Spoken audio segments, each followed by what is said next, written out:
చందు ఒక చిన్న క్యూట్ పిల్లవాడు. ప్రతిరోజు సాయంత్రందా నానమ్మ పక్కన కూర్చొని కథలు వినేవాడు.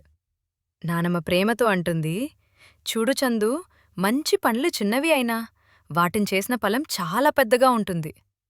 ఒకరోజు నానమ్మ చాలా అలిసిపోయింది. తన కళ్లద్దాలు ఎక్కడో పెట్టి మర్చిపోయింది.